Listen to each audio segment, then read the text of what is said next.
go ahead and do. Tom Callahan couldn't make it tonight. He's under the weather.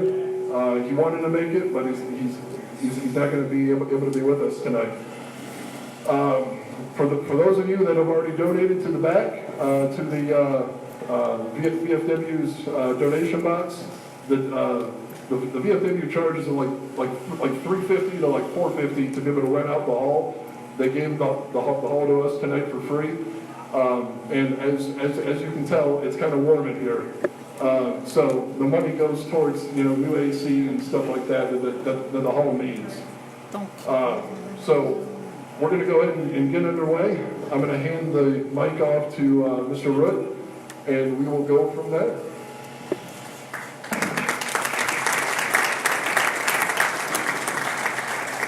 Thank you, Brandon. I'll say the same thing, Brandon. Thank you so much for being here tonight.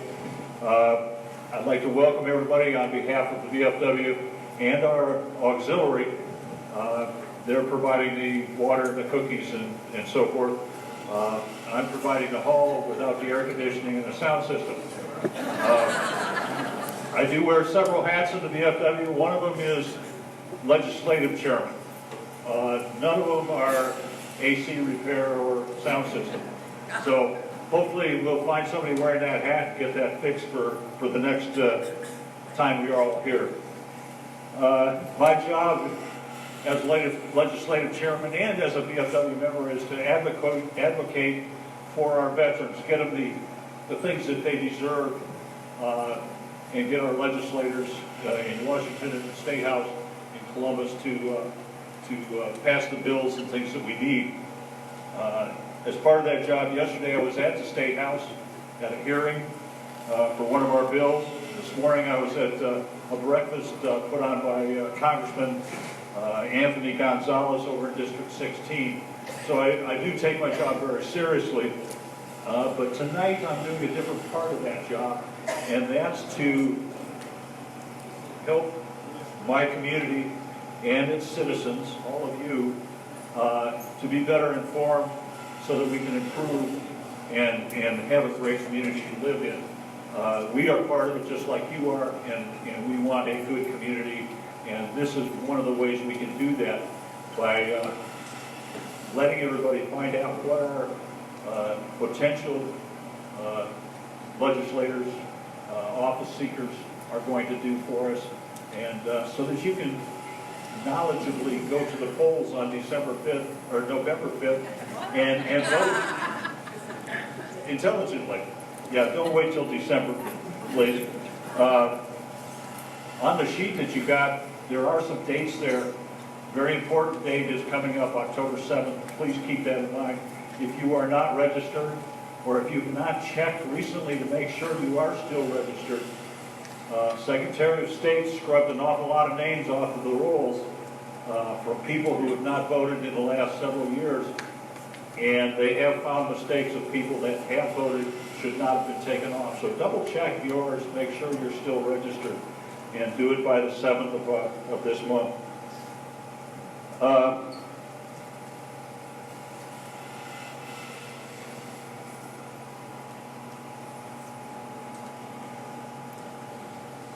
As Brandon said, there is a donation jar.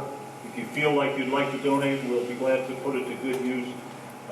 There are a number of things, as well as the AC and sound system, that need repairs around here, and it will be put to good use. I guarantee that.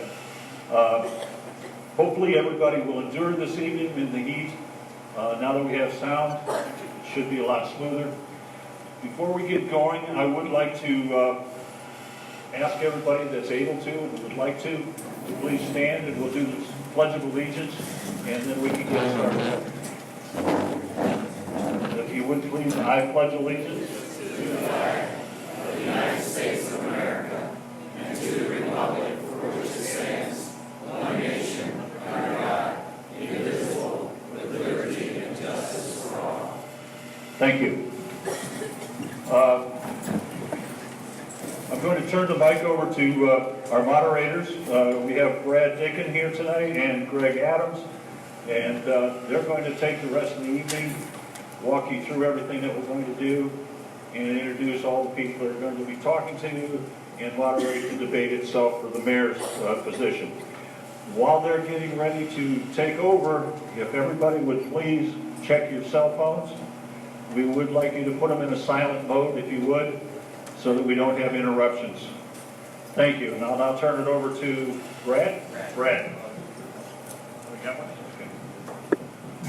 Okay. Okay, here we go. Can you hear me in the back? Yes. Okay. I'm Craig Adams from WEOL Radio. Brad Dickin here from the Chronicle Telegram. Peggy Zarlinga, our timekeeper tonight. She's got the magic cards over there to keep everybody on track. Hopefully you picked up one of these agendas when you came in the door, and we're going to start with our speakers for issue 19. That would be Beth Doyle. In the meantime, we would like to keep things moving along. If we could have the candidates for wards 1 through 7, if you would please line up over here so we can move people through as quickly as possible. So we'll start, of course, with Ward 1 and then move it back to Ward 7. But again, if you would please line up over here. So each candidate for City Council will have a 2-minute time to put their positions forth. The same thing for issue 19, and that would be Beth Doyle. So Beth, if you would come up and you kick off tonight's program. Hi, I'm Elizabeth Doyle, and I'm the director of the Lorraine County Crime and Drug Lab, and I just have 2 minutes to tell you all the wonderful reasons you should vote for issue 19 to support our crime lab. The first one is that the opioid epidemic is still going on. It's still hurting our community, and it hurts our officers and the laboratories and the courts the most. Of course, the victims of the opioid epidemic too. So our officers are no longer allowed to check drugs on the road because of the real fear of having exposure to fentanyl. So to keep our officers safe, we need to make sure that we can do this in the crime lab in a safe way. I have a picture in the back of me all suited up, ready to take on some fentanyl drugs, and it is quite a procedure. So I'm asking for a yes vote on issue 19. It is for a $100,000 house. You would pay just $2.80 a year. So that's a very small investment to keep our laboratories going to support our crime lab and to support our courts and our first responders. Thank you. Thank you, Beth. Okay, if we could have the council candidates up first. I'll give that to you. Ward 1? Well, I hope so. Give it a check. Good evening. I'd like to thank the Ohio VFW Post 1079 and the forum sponsors for hosting tonight's event. Being appointed to fill the First Ward's unexpected vacant seat has been a true honor and a privilege, one that I have not taken lightly. I've spent my time since being appointed in May learning everything that I could about my new position. I have met with all of the city department heads and toured Elyria's facilities.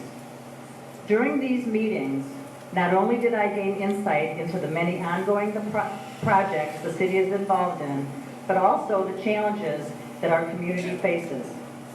I also got to see the pride, dedication, and hard work of our leaders. I've spent most of my summer introducing myself to First Ward residents and visiting First Ward businesses, listening to their concerns, but also learning that for the most part, people are pretty happy within my ward and have a deep affection for Elyria. The biggest concerns have been streets, reckless drivers, and occasional neighborhood disputes. For those that don't know me, I'd like to take this opportunity to tell you a little bit about myself. I was born and raised on a dairy farm in Oberlin, Ohio. I attended Holy Cross School and am an Elyria Catholic graduate.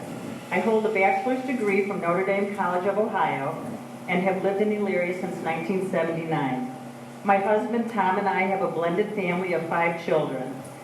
I see my time is almost up, so I guess I just want to tell everyone that I consider myself an effective communicator with a high degree of integrity. My best asset is a strong work ethic. I appreciate the support of my constituent and council colleagues and look forward to continuing my service to the city that I have called home for 40 years. Thank you. For all of our friends in the audience and listening online tonight on the Chronicle Telegram website, that was Judith Keys. And now we go to Ward 3, Jack Baird on behalf of Gary Gibbs. Very good. Thank you, thank you. I have a louder voice, so if anybody has a hard time hearing, you better go to see about getting a hearing aid. So, I'm here representing Gary Gibbs. He had a family commitment, and it was kind of short notice, so he asked me if I would fill in. I'll give you some statistics. He was born and raised in the 3rd Ward, graduated 75 from Elyria High School, and 79 from the University of Toledo. Gary's married 34 years to Barb and has 2 grown married children. Gary looks for the opportunity to return to Elyria City Council, where he was a member of the Strategic Planning Committee, Public Safety and Environment Committee, Community Development Committee, and the Rules and Finance Committee. Gary was on council for 20 years. Gary will support, these are some of the things he recommended, support and improve and implement traffic flow at Route 57 and Chestnut Ridge Road. Most importantly, the entrance to Chestnut Commons. We all know how bad that is, and we've been working on that for a long time, right, Mayor? Gary will continue to support empowerment and neighborhood block watch groups and block captains to reduce crime in our neighborhoods. We all know how important that is. Gary is being a lifelong resident of Elyria and looks forward to continuing to make it a safer and better place to live, work, and play. I know he appreciates your support for the 3rd Ward to come back. Again, whoever's here in the 3rd Ward, and probably Mark Jesse can tell you exactly the specifics of where that is. But thank you so much, and I know Gary appreciates your support. Thank you. I did it under time. Thank you. Good evening. My name is Brenda Davis, and I am your 2nd Ward councilwoman here in the city of Elyria. I am your 2nd Ward, not the 3rd, 2nd Ward council person. I come to just say thank you. I am unopposed. I work diligently with the seniors, with the young people in the area, and with the city of Elyria. I thank you for my continuous work with you, and I will do anything to make this city a continuous, better place to live. We are moving forward with our streets being paved, State Route 57 looking good, and now we're working on the Midway Mall area. So thank you so much for your support. Thank you so much for the city of Elyria that we are moving forward as we should. Thank you.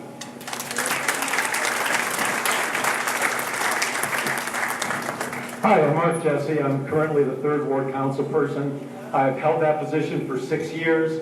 I've lived on Michigan Avenue for 27 and retired from Elyria High School my last 23 years as choir director. And to me, there are 3 important things that a council person has to do, and they're equally important. But I'm going to start with fielding calls from constituents. And that's so important because I think we've all experienced times when we feel like people aren't listening to us. And the most important thing we can do is listen.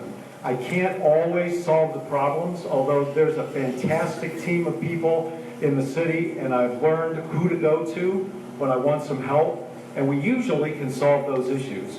But even if we can't, I know that the people appreciate it. It's also very important to me that I touch base with them right away. If I have a message on my phone or an email, I try to get back to them within the hour, and the next day I'm trying to find answers to them. I also follow up and make sure we've solved the problem or done as much as we can do. So that's number 1. Number 2 is attending council meetings and being knowledgeable on the legislation.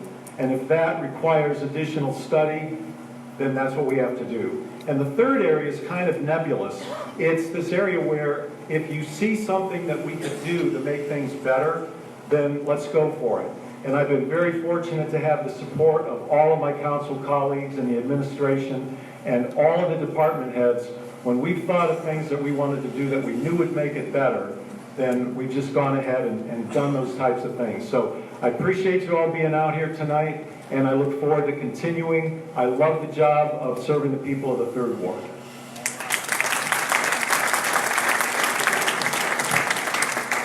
Hello. To quote one of my favorite philosophers, the quote goes like this: "It is not the official that makes the oath, but the official that makes the oath that makes you believe in their office." Over the years, I've had the opportunity of representing the 5th Ward. My grandpa moved from Elks, Alabama in search of the American dream. That dream brought him here to the city of Elyria. In 1986, I was born, one of the best years of my life, hands down. And I'll tell you this, growing up in South Elyria was something magical.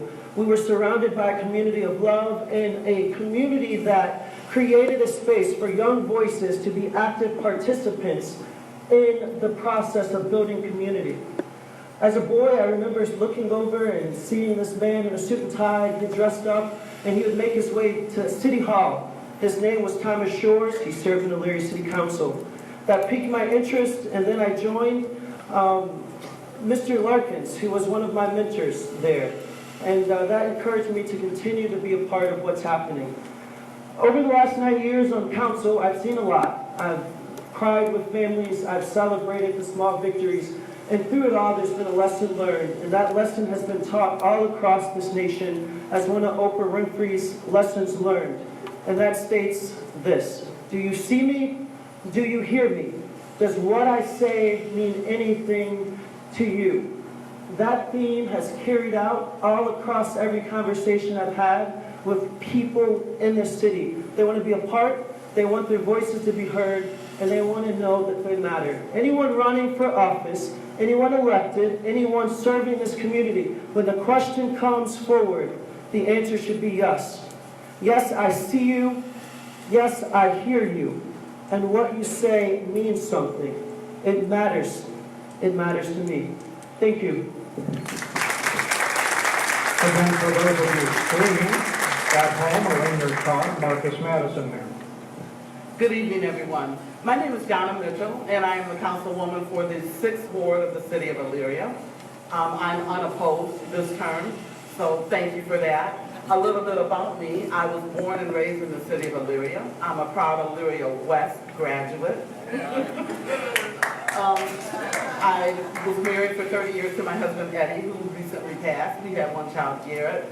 I serve on city council because it has become my passion. I believe that I can make a difference, and that's what I try to do. I am the chairperson of the Utilities Committee, and my favorite thing is roads. I love when we get our dollar amount for roads and seeing what roads we can get done. And this year, I think we've done more roads than we ever have. And so I'm just going to tell you, the pain will be worth the gain. There's a lot of work going on, and it is frustrating, I know, but it'll be worth it in the end. So thank you so much, and have a good evening, everyone.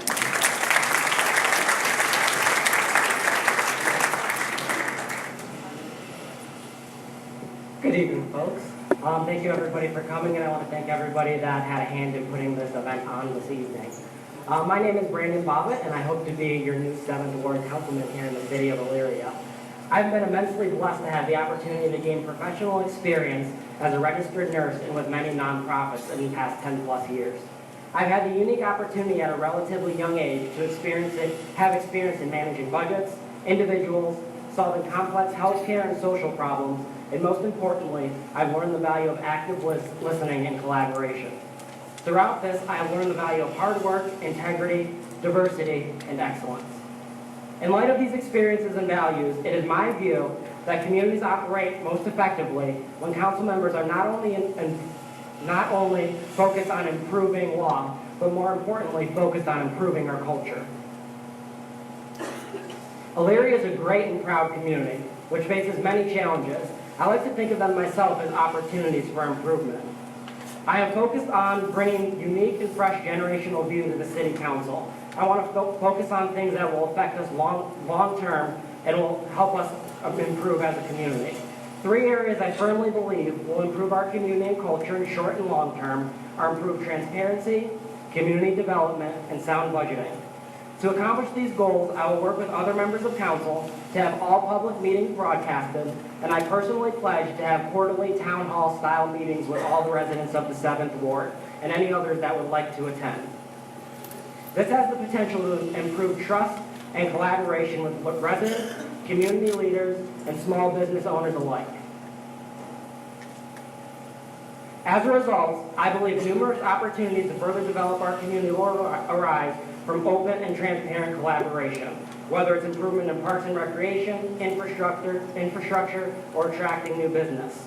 I firmly believe my experience as a healthcare and nonprofit professional have uniquely prepared me to collaborate effectively with the community. I would be humbled if you would honor me with your vote this fall. Thank you.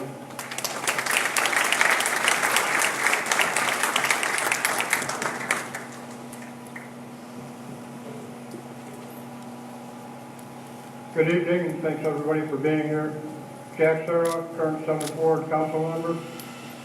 I love Elyria and especially the 7th Ward. Hardworking, I get out there, I do the block watches with everybody.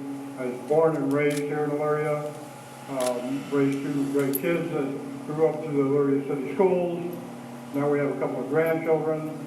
I work tirelessly. I try to get back to everybody that has ever contacted me with at least an in-person visit and find out what the issues are that need to be addressed with them.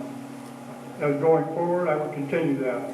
We do the block watches through the 7th Ward. There's a couple other ones that have tried in the past and have gone down, but if anybody was interested in starting another one, I would be more than willing to try to help them out with that and attend those also. And if you ever need have any questions at all, you can reach me easy enough. I mean, either Facebook, jsar@cityofelyria.org, home telephone number, everything's published. You can go through the city clerk's office and, just reach out and I'll be more than happy to answer any of your questions. Thank you.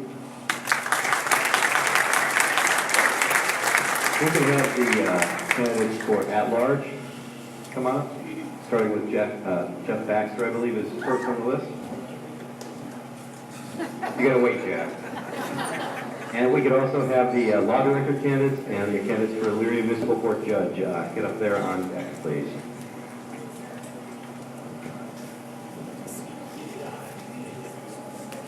Good evening, I'm Jeff Baxter. I'd like to welcome everybody in attendance and also thank the VFW, the Chronicle, and Elevation for setting this up.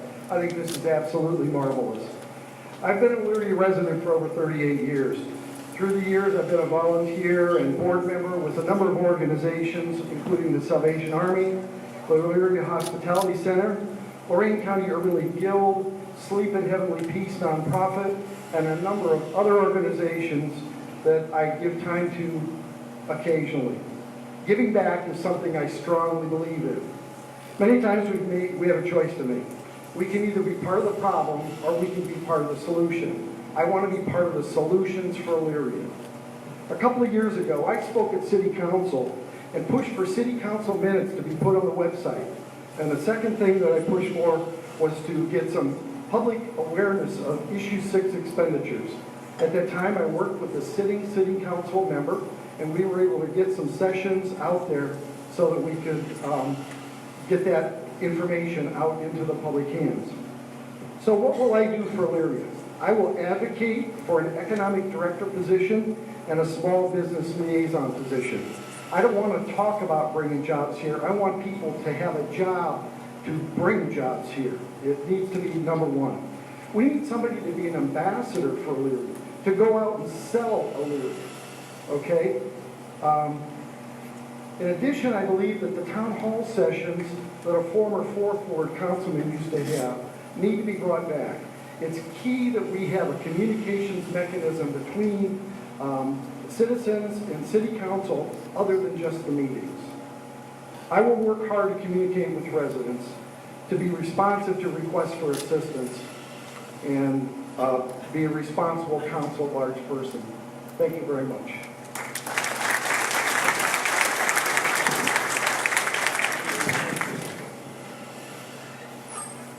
I guess it wasn't alphabetical. I think B-A-I comes before B-A-X, but that's okay. I'm Jack Baird, and I'm council at large. It's nice to see so many friendly faces out here, so many people I know. Of course, when you've been around for 71 years, you see a lot of people, meet a lot of people, know a lot of people. Also, I've been on council for 33 plus years.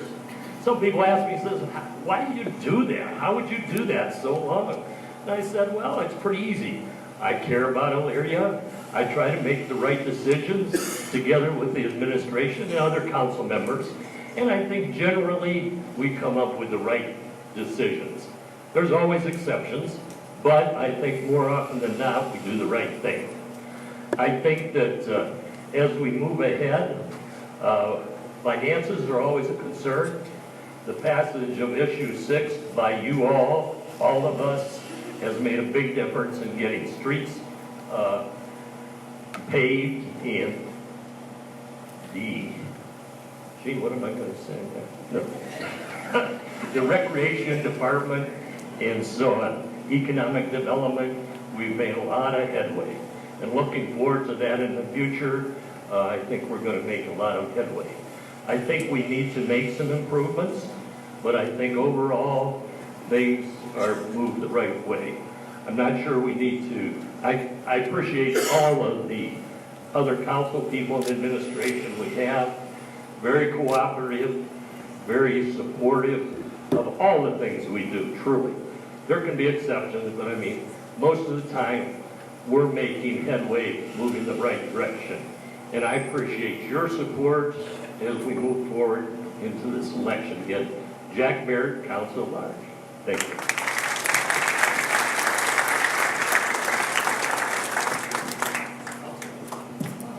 Thank you, Jack. I think you stole my notes. My name is Vic Stewart. I'm current council at large. I've been in this position for 14 years. And to echo Jack's sentiments, why do you do it? Because I love it.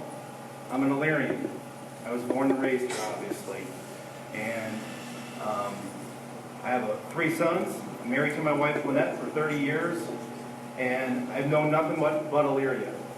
This is a great place to live. We've had our growing pains, but we've made the turn and we're making our corner. We're making progress with this administration. We're making headway, and there's a lot more hard work to do. I'm the finance chairman for the last 12 years. So we're being fiscally responsible with your tax dollars.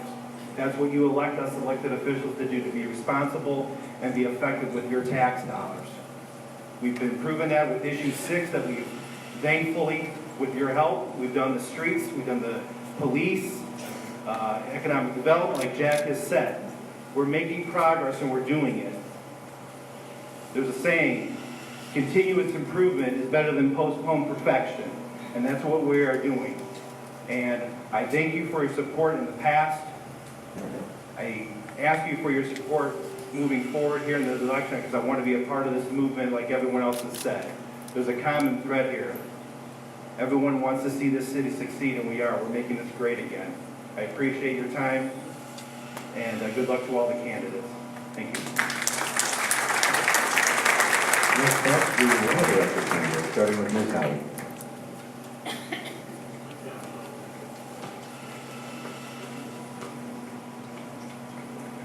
Good evening. I'm Honey Howard. I grew up in Elyria. I graduated from Elyria High School. And I want to thank VFW 1079 one more time for the fantastic send-off they gave to my brother, John Howard Jr., a few months ago. When I go door to door, the first question people ask me is, what does a law director do?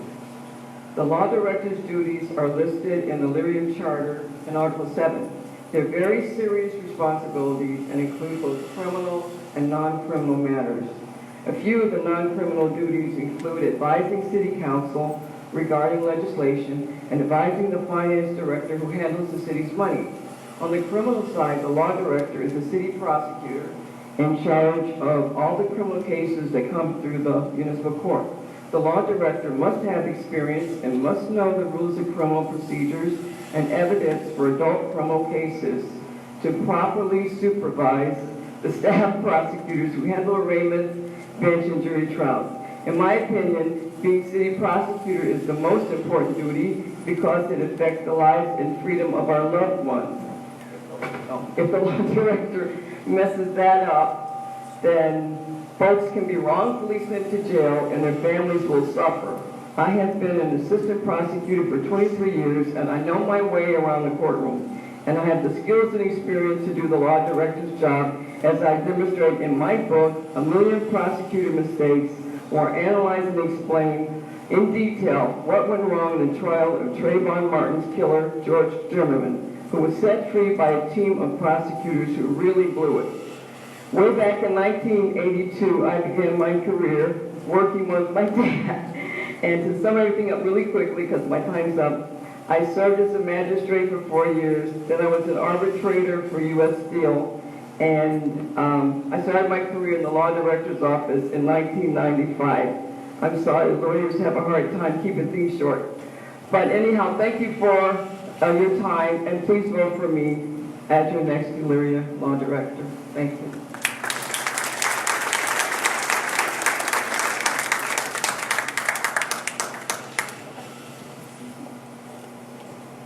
Good evening, my name is Amanda Deary. I am the Elyria Law Director. I'd like to thank once again the organizers for putting tonight's event together. I am the best fit to continue in the role of Elyria Law Director. I have over 15 years of full-time public law experience, and I've spent the last 8 years with the Elyria Law Director's Office and have first-hand knowledge and experience managing the daily operations and logistics of the office. I have experience supervising staff and collaborating with administration, department heads, including our police and fire chiefs. I also recognize the constant need to achieve more with less and have experience establishing and monitoring a department budget. Furthermore, I possess the competence necessary to carry out all aspects of the law director's duties and responsibilities. I am skilled in preparing and evaluating contracts, legislation for city council, and ballot language for charter amendments and levies. I have represented the city before agencies, administrative boards, and in courts, including the 9th District Court of Appeals and the Ohio Supreme Court. I am licensed to practice in the federal courts for the Northern District of Ohio. I have served as the legal advisor for the Elyria Civil Service Commission since my hiring at the Elyria Law Director's Office in January 2012. Prior to joining the Elyria Law Director's Office, I served as an assistant Lorain County prosecutor for nearly 8 years and worked for both Republican and Democratic prosecutors. I have always been able to work for and with individuals of all philosophies and convictions in the name of achieving a common goal. Over the course of my legal career, I have handled civil and appellate cases, and I have prosecuted misdemeanor and felony level offenses from minor traffic violations to appalling crimes of violence. I was born and raised here, went to school here, I go to church here. I understand our community's needs, challenges, and potential, and therefore I humbly and respectfully ask for your vote to keep me as Elyria's Law Director this November. Thank you.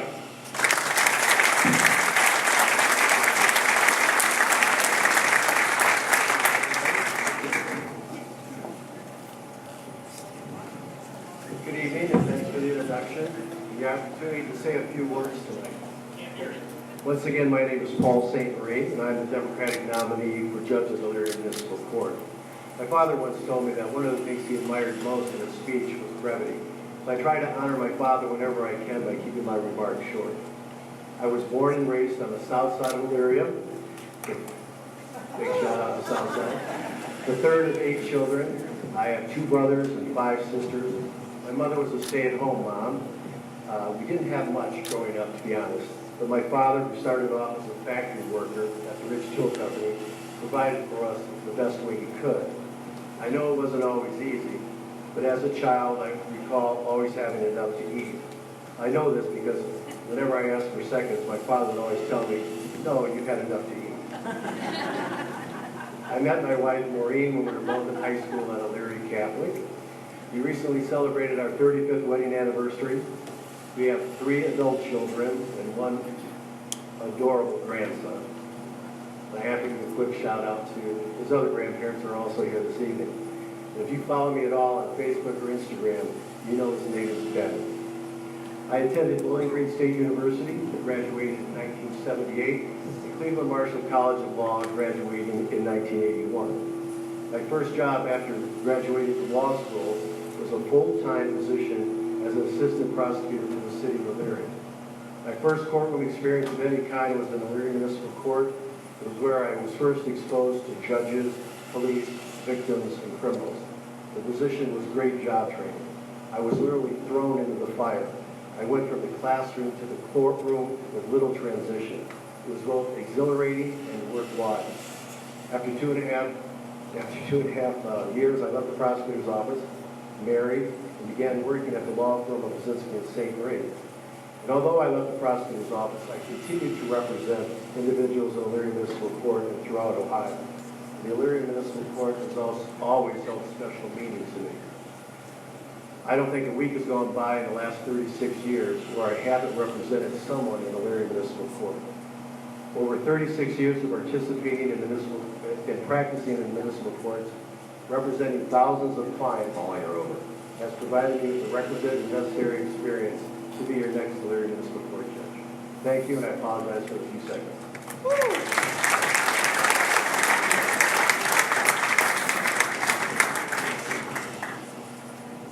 Good evening, I'm Judge Robert White from the Elyria Municipal Court. I worked my way through college and law school as a carpet installer during the day and attended classes at night. 4 years ago, I had an opportunity to serve as an acting judge in the Elyria Municipal Court on behalf of Judge Lockgraves. I fell in love with the work. Little less than 2 years ago, Judge Lockgraves retired, and I was appointed to this position, to the full-time judgeship, by the governor of the state of Ohio. Since that time, I have heard thousands of cases, decided thousands of cases.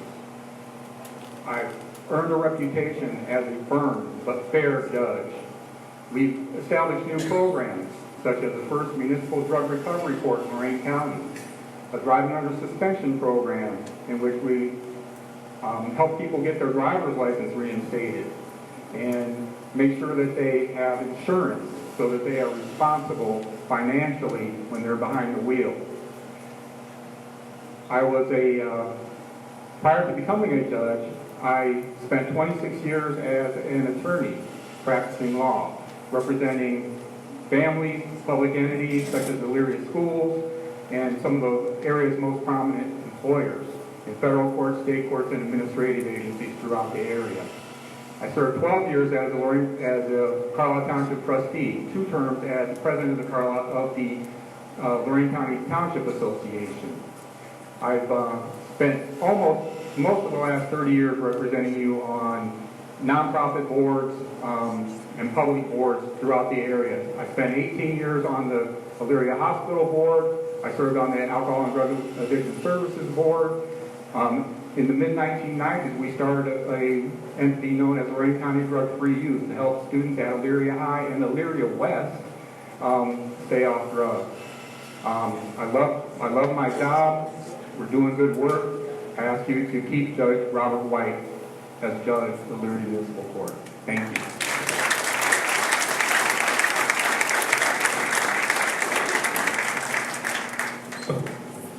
Thanks to all the candidates who have spoken so far, and now we move on to the mayor's race. So if we could have the 3 mayoral candidates step right up. Take a place at the table. Again, if you have the handout that you picked up by the door, you'll see that there will be 3 minutes provided for opening statements, 2 minutes for answers, a 30-second rebuttal if the candidate so chooses, and then 3 minutes for closing statements. Prior to tonight's program, we had a luck of the draw, and opening statements and closing statements in a separate draw will be made in this order. Frank Whitfield, Holly Brinda, and then Bill Grace. So, I will hand off my mic, and Frank, you are up first. Good evening. Yes, my name is Frank Whitfield, and I'm running for mayor here in the city of Elyria. I'm going to give you a quick picture of who I am, and then I'm going to get into what's really important. So I'm a lifelong Elyria resident. I live in Elyria now with my beautiful wife, Kalina, and we're raising our 3 daughters here in the city, Octavia, Sophia, and Eliza. And if you are listening to this, it's past your bedtime, so go to sleep. I graduated from Elyria High School, Lorain County Community College. I got my bachelor's degree from Cleveland State University in nonprofit administration, and recently got my master's in business administration from Case Western Reserve University. I most recently had a successful tenure, 4.5 years at the Lorain County Urban League, where my job there, we helped thousands of people find employment and secure employment. Hundreds of young people, helped them graduate high school and prepare for careers. We helped dozens of families purchase homes and keep their homes from foreclosure. And prior to that, I worked for the North Family Foundation, where my job was to help that family give out grants, not only here in Northeast Ohio, but around the country. I've held leadership roles on many boards, including president or board chair of my Elyria Sunrise Rotary, any Rotarians in the house say, Move Lorain County, the Northeast Ohio Area-Wide Coordinating Agency, NOACA, the Community Advisory Council, Lorain County Children's Services, Save Our Children of Elyria, and I'm also a Leadership Lorain County alumni. I could ramble on about my accomplishments, but that's not why I'm here. I'm here for Belinda, for Teresa, for Cardine, for Earl, for Pat, Don, Ed, Octavia, Katie, Sherman, Miss Vanessa, for you all. I'm here for the parents in Elyria wondering, is this the right city to raise their child? I'm here for the business owner that's questioning, should they leave town as well? I'm here for that young person that's looking for the first ticket out of town and to not come back. I'm here for the senior citizen or the person that didn't have transportation and wasn't able to make it here tonight. That's why I'm here. And that's why I want to be your next mayor, to make this city work for everyone. I'm just a kid from West Avenue who struggled to find his way and how I fit into this city.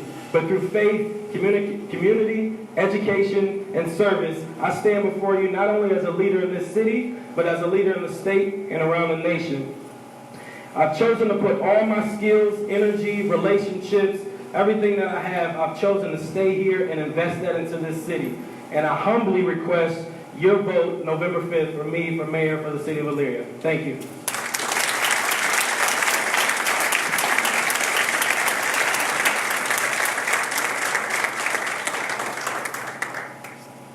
Good evening. I'm Elyria Mayor Holly Brinda, and I'd like to thank our hosts, Elevation, our moderators, our candidates, and all of our attendees tonight. As a fourth-generation Illyrian, it's an honor serving as your mayor for the past 8 years. I hope you leave here with a firm understanding of the progress being made, the work that still needs to be done, and what is needed from you to make sure Elyria continues to move forward. Look around and you'll see the evidence of progress at every corner. With over $400 million of public and private investment happening in our city. Steady, proven leadership at the mayor level needs to continue if we want to keep Elyria moving forward. That's why I'm humbly asking you to support my re-election. At present, your city is both initiating positive change and working with other organizations to help create positive change. To learn more, please take a piece of my literature home or visit my website, brindaformayor.com. With your support, we're reinvesting in infrastructure with emphasis on residential street improvements as well as road, bridge, and sewer improvements. We're refurbishing 350 acres of our park system, including neighborhood recreation centers and Cascade and Eelywood through the metro parks. We're supporting existing and new businesses and creating new jobs and new incentives, business-friendly practices, and new workforce development programs. The results so far, an estimated 400+ net new jobs, 50 new businesses, 4 new manufacturing companies, and 11 manufacturing expansions. We're reinvigorating downtown with new streetscapes, lighting, a fountain, renovated buildings, new businesses, improvement incentives, and a thriving arts district and new library. We're energizing the Midway area with a new highway configuration, new hotels, investors, and a redevelopment plan that's attracting new regional businesses. We're improving our neighborhoods with repaved streets, removal of over 300 dilapidated homes, expanded block watches, community gardens, over 350 new housing starts, and we've cleaned up the general industries brownfield property. We're investing in safety in our police department with the return of the Narcotics and Neighborhood Impact Unit, capital equipment improvements, and aggressive recruitment. And successful partnerships and collaborations between and among the city and other public and private organizations have resulted in additional improvements, including the revitalization of Cascade and Eluid Parks, the consolidation and expansion of health services for our residents, the building of a downtown library, lower school construction costs and property redevelopment, the development of downtown arts district and Pioneer Plaza, low-cost and no-cost youth programming, return of quality of life events and activities, and emergency assistance for our residents. As you can see, the momentum is real. The Brinda administration is leading the city's positive change and working with community organizations to help make positive change. Let's keep it going. Again, I humbly request your support and vote before November 5th.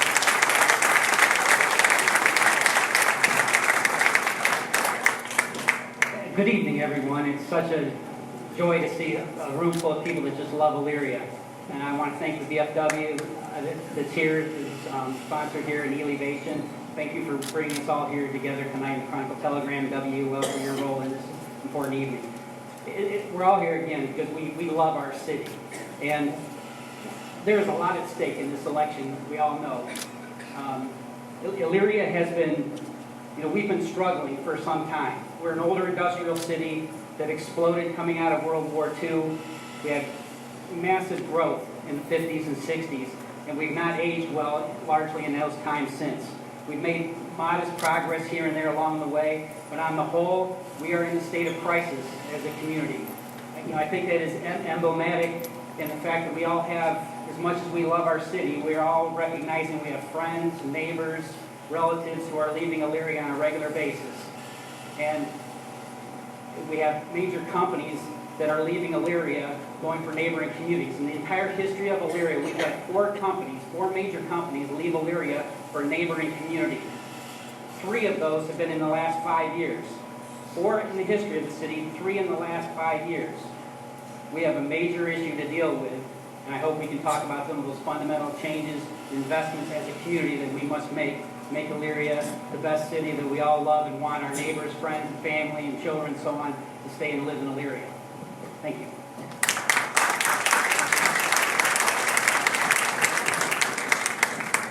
We have also drawn for the order in which the candidates will be answering the questions. They know the order, and then I'll kind of cycle through them. The first question, per the drawing, it goes to former Mayor Grace. Issue 6 has kind of changed the trajectory of some of the city's finances. It's brought in money for roads, park improvements, new police vehicles. What do you see the future of that issue? Do you think it should be on the ballot? Do you think it should be changed? Where do you see the future of that issue? Thank you, Brad. On issue 6, we can all be grateful. Members of council, Mark Jesse was one of the leaders in that, quickly brought in progressive city council to join that, and it became a community-based initiative. And they looked at what were the best ways at the time to improve the city of Elyria. And part of that investment was the streets and police department, some other things. My concern with that is that they're not addressing the long-term investment needs. Communities around us, people are leaving our town, companies are leaving our town to go into communities that have greater amenities that we need. The issue comes up next year, and I believe we need to renew it, but I believe we need to look more toward longer-term investments. We need to make major investment in our city of the type that we can put on the front of our brochure and say, come to Elyria because we have these things. Right now, too many people are leaving our city to have these things in other places. So issue 6 is, kind of saved the day here in the last year or so as far as street resurfacing, but going forward, we need to use those funds to invest more heavily. It will start with working with council, the Issue 6 committee, and will be ultimately a community process to look at how we need to reconsider the use of those funds. Thank you, Brad. Mr. Whitfield. So thank you for the question. Issue 6 is something that inspired me and gave me a lot of hope. I think, as Mr. Grace mentioned, in terms of Mark Jesse's leadership and what City Council was able to do, it demonstrated to me a couple things. One, that there's more than one leader in our city. I think it's important. One part of my leadership philosophy is sharing leadership, sharing credit, not trying to steal credit. And I think City Council did a great job of mobilizing the community to pass that issue. And I know it's somewhat of a headache with the roads now, but that is the blessing of growth. That's growing pain. So I definitely want to salute City Council for that, because it definitely demonstrated hope and leadership. But I don't think Issue 6 should be a replacement of economic development. I think that, to Mr. Grace's point, you know, it's a short-term fix, but I would like to see Issue 6 funds take us to the next level. It shouldn't be to maintain and manage it. As mayor, my role is going to be developing the economy, bringing in that income tax revenue so that when we do another Issue 6, it's to take the city to the next level. So that's how I feel about Issue 6. Thank you. Mayor Brinda. Thank you. As you all may recall, Issue 6 generated earmarked funds for parks, capital replacement improvements, economic development, the police, roads, and operating funds, and fiber optic. We have made significant strides in each one of those areas. All of our parks and recreation centers are getting a facelift, spray parks, our ice rink, walking trails, bike trails, lots of wonderful improvements. We still need to revisit our master plan and figure out what to do with our master pools. And so that will be something that will be discussed, I'm sure. We've done a good job of our capital improvements. Many of our departments had not been able to purchase capital equipment for many years. And for the first time in the city's history, we put together a 5-year capital improvement plan. So we're following that plan. As we need more replacements, that will be part of it. But we also need a central maintenance garage to protect all of that equipment. So that will be part of the conversation. From an economic development standpoint, I'll talk about that later. I'm sure we'll get questions. But one of the things we're looking at is we've put together business-friendly practices. We've put together first-time pioneering incentives. But one of the things that we're finding is that we're getting requests for the first time in many years for vacant space buildings. We don't have empty industrial space in the city of Elyria. It's all full. So the good news is our manufacturing community is booming, and we need to address possibly an industrial park. The city's actually working with someone right now on that project. In terms of our police department, there continues to be a need to invest in capital. We are in a conversation about body cams on that. We've still got roads to continue to resurface, so that will be part of the conversation. And so all of those issues are important to Issue 6. It may not look exactly the way it does, but it will be a conversation. Each of you, if you're interested, has a 30-second rebuttal opportunity, starting with Mr. Grace. Yeah, one of the things, to contrast Mayor Brinda and myself, one of the functional differences is our leadership style. My role as mayor was all about building teamwork, partnerships, and we're not seeing that. And that's why there's a much less level of achievement here in these last 8 years. We built a new municipal court, new Elyria City Hall, we built Bullocks Parkway, we built East Falls Riverwalk. We did all of those things without raising taxes at all. We built partnerships with Elyria Township. We created a joint economic development district, and we can talk about some of those as we have other opportunities. So a couple things. One, the Mayor Brinda's comment about our economy booming. And so I get the pleasure and fortune to get a chance to work outside of the city of Elyria and look at neighboring cities. And over the same time that we've declined 4,000 jobs over the past 8 years, Avon has increased 8,000 jobs. So I've seen what boom looks like, and we're not experiencing that here. And so I'm hoping that we really have a sense of economic boom here in the city. And yeah.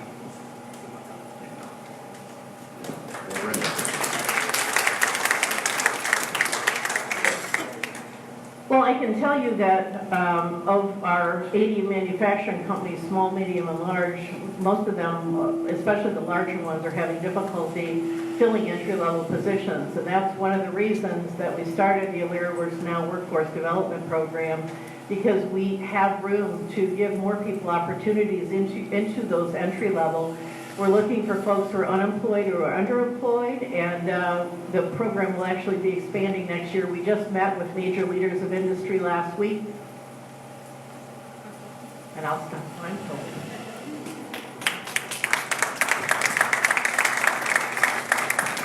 Our second question tonight does deal with economic and community development.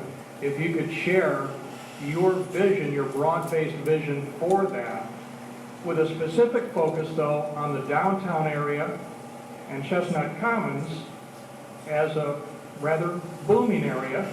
And we will start with Mr. Whitfield. Yes, so thank you. So if you haven't had a chance, you can go on my website, frankwhitfield.com. I've set out an economic strategy to create 2,025 jobs by the year 2025. And doing that through three things, which I call Elyria, us getting in our bag. The first piece to B is around building a city for entrepreneurs. So I was just meeting with some of the entrepreneur incubator organizations this morning, talking to them about how we can create a city for entrepreneurs, using some of those vacant buildings that are downtown, giving entrepreneurs a shot. The second piece is around attracting employers through upskilling our workforce. So two thoughts on that. One is if we're going to attract employers, I've had conversations with major employers, national employers, about coming to Elyria, trying to attract them here. And they ask me, how is your workforce? How skilled is your workforce? So that's why I've made the commitment to partner with our community college. They have set out a goal for 10,000 degrees by 2025. I want Elyria to be a part of that and make sure we're upskilling Elyrians. And then the last thing is G, growing the current businesses in Elyria. So this morning, I was at a function here locally, and I was the only person there, which I'm used to in the economic meetings, and I was speaking to one of our major employers about their workforce needs, their research and development needs, and so a part of it is working alongside our businesses that are already here. And so a part of that growth, I want to form an economic council where, we elevate the voice of businesses. It's been heartbreaking as I've gone out and knocked on doors. The number of people have said, you're the first mayoral candidate who's ever knocked on my door. You're the first one I've ever spoken to. That has been heartbreaking. But I've assured them that this isn't just a campaign. This is who I am as a person. I'm obsessed with business. I love entrepreneurship and economic development. We went to a book sale yesterday. The first place I went was to the business section. This is what I live and breathe. So I'm hoping to bring that to the city and do it in collaboration with city council, but then more importantly with our businesses in the city.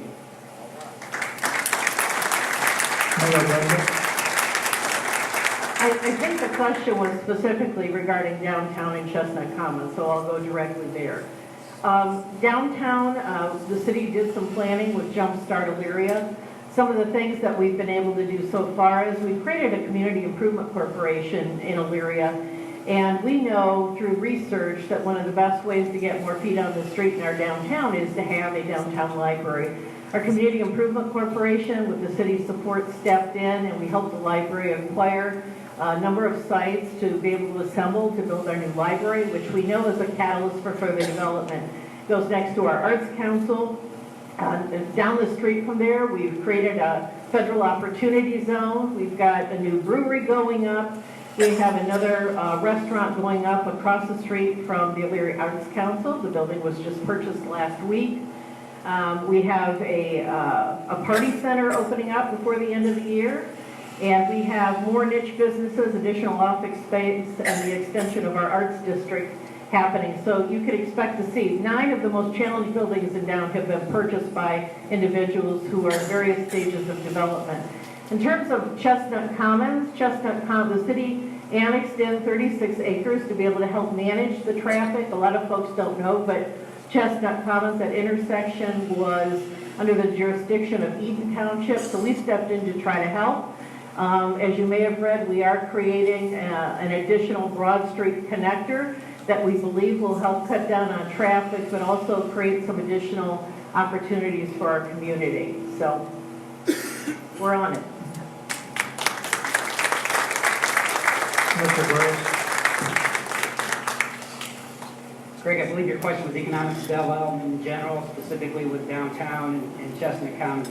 You know, having lost the 3 major corporations in the last 5 years, Equity Trust, Riddell, and Bendix that announced they're leaving, one of the things that came out, particularly for Bendix, they described that they would consider being in Elyria and invest $25 million to stay or spend $60 million and go elsewhere.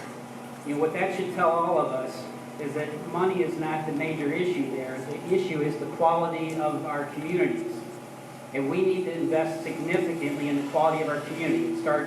It includes, I should say, design review, where we require that we show the world that we have pride in our city, that we have standards, that we require businesses that are going to invest in our city and particularly build on our main streets, that they build of a quality. You know, the Dollar General that's popping up on Cleveland Street and the car wash, you know, those are great to have those businesses in our city, but to look at them, the car wash, you know, the vacuum cleaners are literally hanging over the sidewalk. It's not a good representation to show businesses that are contemplating coming into Elyria that we are a place worthy of your investment.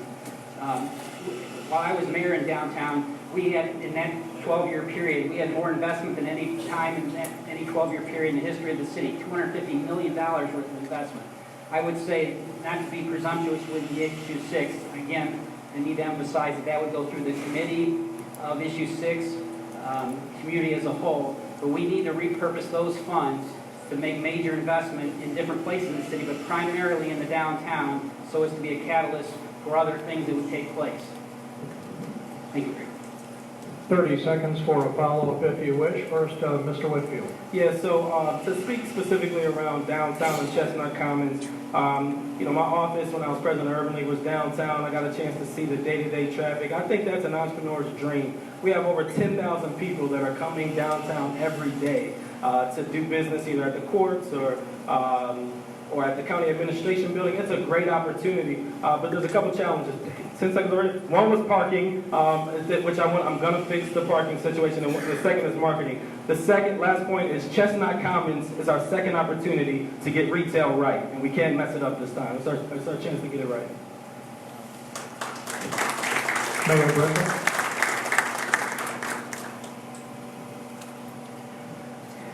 I think that one of the things we need to remember is the city took great strides in relaxing design review to help encourage development in our downtown. We've also created facade improvement programs, federal opportunity zone to provide tax incentives for redevelopment, and we're actively working with folks who bought 9 of the most challenged buildings to return business to downtown. So it's a very fluid and active environment right now. And Mr. Briggs. This election is about choice, and here brings something that separates Mayor Brinda and myself, design review. Design review is about having better quality in our community, to be more inviting to the type of investment we want in our city. When we had design review, the 12 years, there were 72 new construction projects. 72. Because the business community could see that Elyria was taking pride in itself and would protect their investment. With design review essentially eliminated under Mayor Brinda's administration, there's been 17 new building projects. 72 versus 17. It should tell you a lot. Okay, the next question is going to start with Mayor Brinda. Midway Mall has seen better days. I don't think anyone would disagree. But there keeps being talk of development down there. But at the same time, the economic retail center of the city seems to have shifted to Chestnut Commons. What do you see as the future of Midway Mall? So the city's been in active conversation. Obviously, we did a redevelopment plan for the mall when we knew it was going into receivership. There was no redevelopment plan for the mall area. Everybody knows that malls across the country are struggling because retail across the country is struggling. So there were recommendations in that plan associated with more mixed-use development, downsizing the property, and looking at more high-end discount, etc. The initial purchaser of the mall is not terribly friendly to redevelopment, but the city has been very active in leveraging new relationships. So we have new investors through ICP ICP was the company that did the renovation of the Randall Park Mall. They are working with us. They have purchased Sears Automotive, Red Lobster, and the Dillard's building, and they're in conversation with other parts of the mall as well. So depending on what the final footprint ends up looking like will help drive the decisions about the mall. We know that there's potential for distribution and or data center. There's also opportunities for family and other entertainment, mixed-use office and medical, in addition to high-end discount. We're also working with a developer across the way on some higher-end residential apartments. In terms of Chestnut, and one of the larger strategies is attracting regional businesses that can't be duplicated in other malls. So you see Johnny K. Power Sports, which is city incentivized, and we have regional businesses in discount, Designer Fashion Warehouse, and the automotive takeover over at the Walmart building. At Chestnut Commons, the connector will provide some opportunities. We don't want to duplicate what we do at the mall. The decision has not been made about how to use that property, but we'll be cognizant of the fact that we need to differentiate.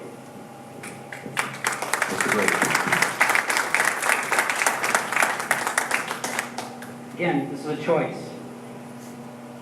Among the things that distinguishes Mayor Brinda and myself is I was all about getting things done, accomplishing tasks, building partnerships with like-interested parties, and going about the business of getting projects done. Mayor Brinda focuses on getting plans. She takes great satisfaction in saying we have plans for X, Y, and Z, but she doesn't follow those plans. Case in point, Midway Mall. Their Midway Mall plan that was the city funded called for, among many other things, the mixed use that was mentioned, called for having residential space in different places, including what was the Macy's department store location. The plan called for that to be residential in that space. And here the city subsidized bringing in this motorsports company that I'm happy and thrilled to have the motorsports company in our town, but it's not helping that mall, helping the mall situation. It's, they're not even filling themselves to be a part of the mall. You can't even have access, there's not even access from the mall into the store. They don't even want to encourage people that are walking in the mall to come into their business or vice versa. There's just no synergy there. So it violated the plan in that regard. I'm not sure how the zoning was accommodated, but U-Haul, again, happy to have U-Haul going into our community, but they're going into former Toys R Us building where they're going to have a fleet of orange and white moving trucks sitting outside of probably our most popular restaurant in town, the Olive Garden. How long will it be before Olive Garden says this is not an appropriate environment for us? One of our responsibilities as community leaders is first do no harm. We want to advance the ball, to do things, to accomplish things, but our first priority is to do no harm. And I believe there have been several initiatives, actions by the administration that are causing considerable harm that are going to limit the future viability of the mall. And while I have 5 more seconds, I'll express that I'm quite proud of one of the things that we facilitated with the state of Ohio was the reconfiguration of Route 57 at the mall to get rid of the 49th Street Bridge.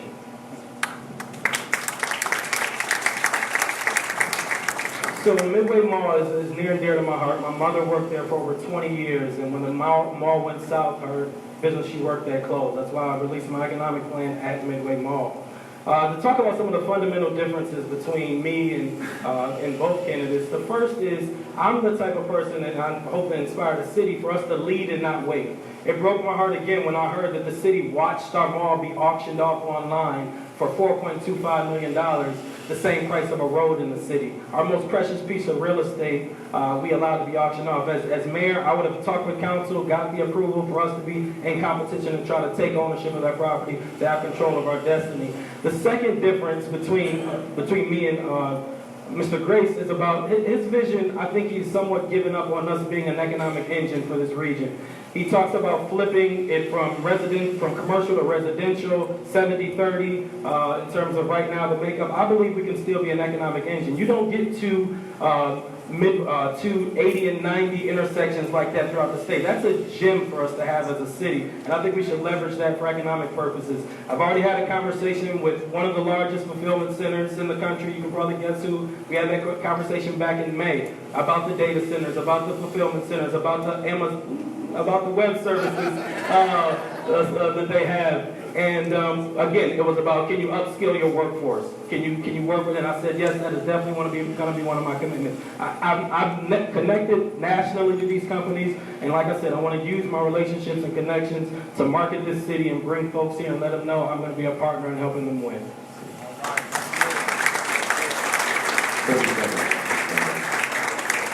Just a couple of things. A little over a year ago, Mr. Whitfield came to me and asked me to interview him for an economic development position. I brought my staff together and we did that, and what we found was that his idea of economic development was relationship building, which is certainly part of it. But he did not have an understanding of all the required tools, the organizations that you must go through, how to approach this. And so we actually gave him some advice about what to do, and to date, he hasn't followed that. So.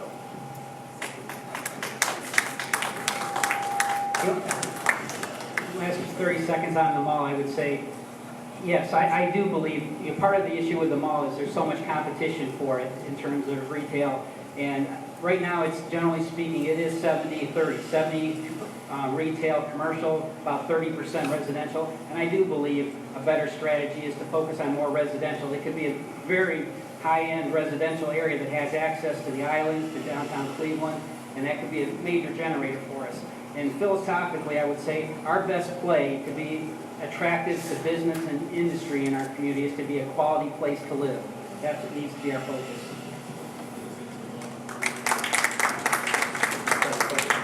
So the mayor's point about relationship building, I think that is a key component of economic development. I think that you can be as smart as you want, but if people don't want to work with you, they won't work with you. So you can offer as many packages if you want, but if you can't work with people, they're going to be out of here. And I don't know what advice she's talking about, but I still, even after that conversation, continue to work with her. My organization is the organization that managed our workforce program. And to pull that off, we had to act like it was her idea for us to pull it off. So a part of it is, being able to support other people's ideas and not just being the smartest person in every room.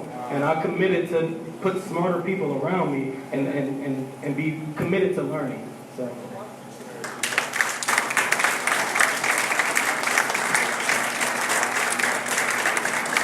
Our next question deals with the pending loss of Bendix.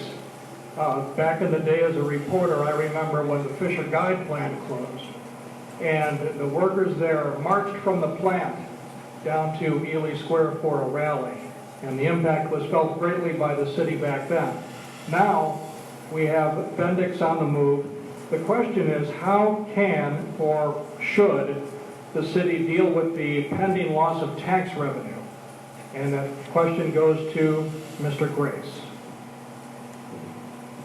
I feel this issue speaks to the heart of why this election is so important. The loss of Bendix is monumental. Craig, in your question, you're talking about what do we do to bring in more business.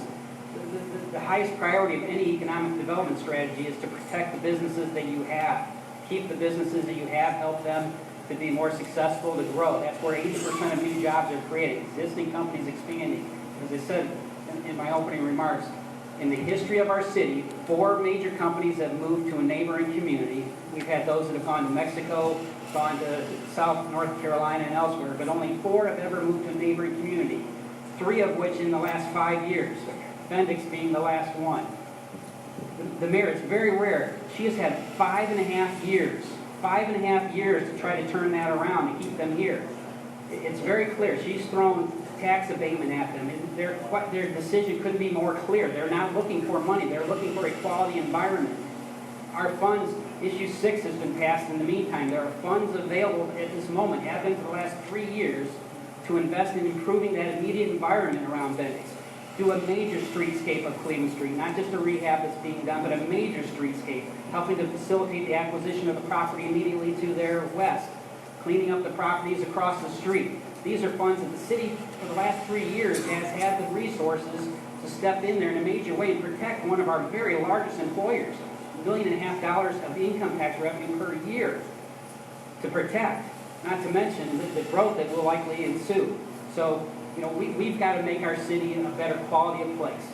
And the mayor's responsibility in the meantime is to paint the picture, to let them know what is coming. And again, for the last several years, there's been Issue 6 funds specifically set aside for street resurfacing, land acquisition, all the tools that would be necessary to make it more of an inviting place for Bendix to stay. Mr. Whitfield? Yeah, so this kind of goes back again to what I shared about my economic plan, and I think this election is about, we're about to lose this tax revenue. Do you want to have less services in your city, or do you want to elect a mayor that's going to replace those jobs that we're missing? And I'm committed to being the mayor that replaces those jobs. I think the mayor, Mayor Brinda she works hard. I think that's important to know. She works hard, and you heard what she put forth with Bendix. She worked hard to try to get them to stay. I just felt like as mayor, I would have more had a head start and known, because we would have been in a relationship early, to know, hey, this is where I'm going. But I don't think there's any knock on how hard she works. I think she's I've worked with her. I think she's a very hard-working person. I'm just committed to economic development. That's my interest. It's not in fountains. It's not in murals, which I love, I think are important. The issue of the time is around our economy and what type of city we're going to be in the future. And I think we can still be an economic engine. Mayor Brinda?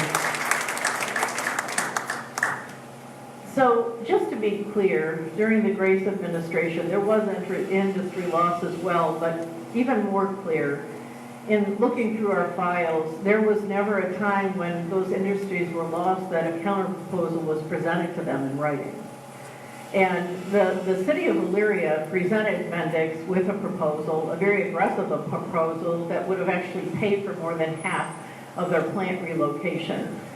So we are doing what we can do. There are new incentives in this city that have never existed before that provide opportunities for our industries. That's how we've been able to attract 4 new manufacturing companies, including the latest, an aerospace company called Hydro Air that'll be building a brand new plant on South Abbey Road, along with the expansion of Weir, Romeck, and Crane. We also are working very closely with the state and the regional economic development drivers to help leverage state money to help our community and our businesses. The incentives have also we have 32 active incentives right now in the city of Elyria, including 4, in addition to the 4 manufacturing companies, we actually have 11 major manufacturing expansions. Those all translate into jobs. But these solutions don't happen overnight. We do work in a climate where you do have to provide tax abatement. And unfortunately, when you do that, you don't realize the income tax instantly from these new business or expanded businesses. It does take some time. So there is no one solution, but you have to do lots of things to help create a positive business climate. The city of Elyria is doing that with our Community Improvement Corporation, with our new incentives, by working with the state of Ohio to leverage other available monies, and finally, to make available in my next term additional industrial properties that are going to be available for folks, because we're full. Time for a 30-second follow-up if you like. Mr. Briggs? I can't escape the comment about putting things in writing. The strongest effort in leadership with your partners, your prospective partners, is the personal contact, the personal relationships, the personal meeting. Mayor Brinda is notorious for putting everything in writing. She's very creative in writing. And she put a letter together to let council know about the prospects of Bendix leaving. That letter found its way in a reporter's hands that night. It was on the front page of the paper the next morning that Bendix is contemplating leaving, including out of state, and that's how their employees found out that they were contemplating a leave. It makes it very difficult to work in partnership to keep a company in like that. Mr. Whitfield? Yeah, the last thing I'll share, because we talked a lot about manufacturing, but as someone who has helped thousands of people with jobs, there's more to our economy than manufacturing. We have healthcare, we have IT, we have a future economy that's coming. Today we launched the Ideation Center in our hometown of Elyria at the best community college in the country. As again, I was the only candidate there. councilman was there, but we can diversify our economy as well, so that when a hit comes, we can still weather the storm, but also we can attract a different type of talent to our city. So I'm also about diversifying our economy as well.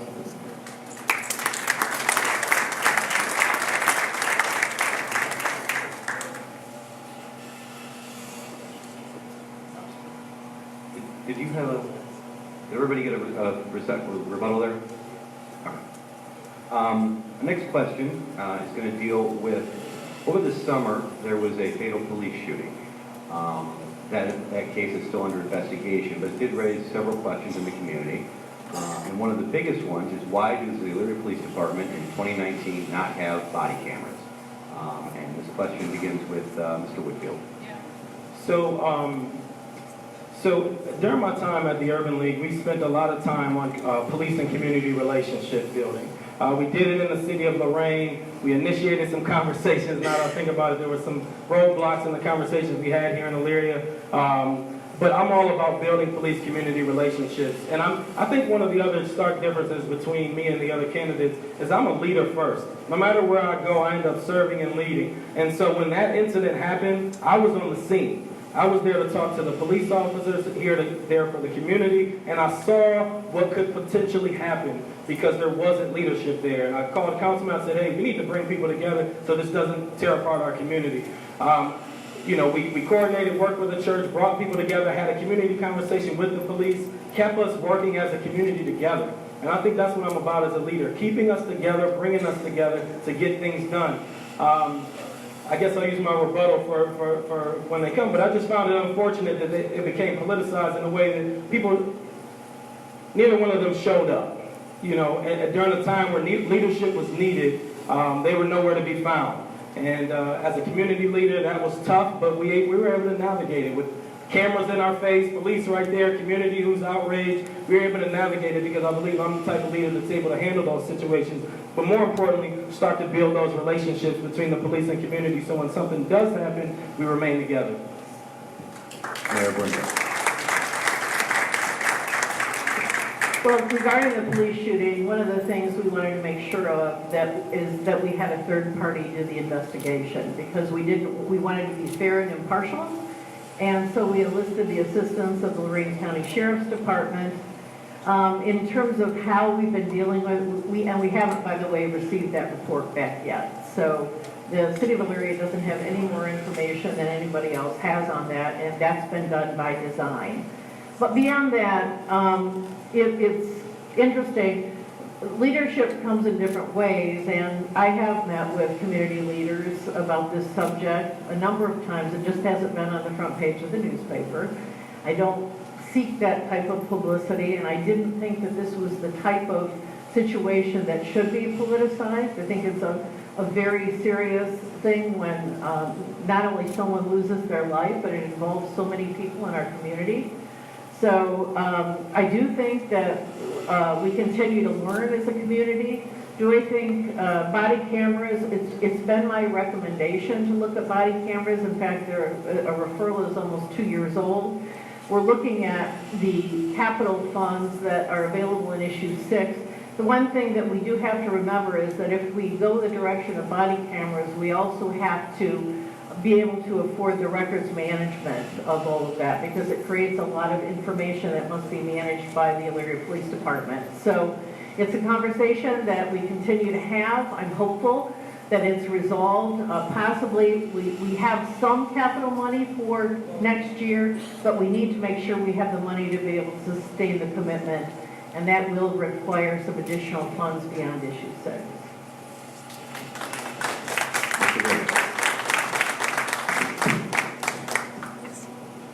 No matter what we describe as what we do, and particularly on a delicate subject matter as this, we can always do better. But I would say that the Elyria Police Department has had quite a long history of being very much engaged in the community. I think Pastor Small will attest to the fact that his relationship with our police chief for many years, and they can very easily call one another. They know each other very well. We were all at a memorial service not many weeks ago, and the police chief was at that event to show how important it is to have that relationship in the community. It was at Second Baptist Church when, Thelma Adams, very strong, iconic community leader, passed away.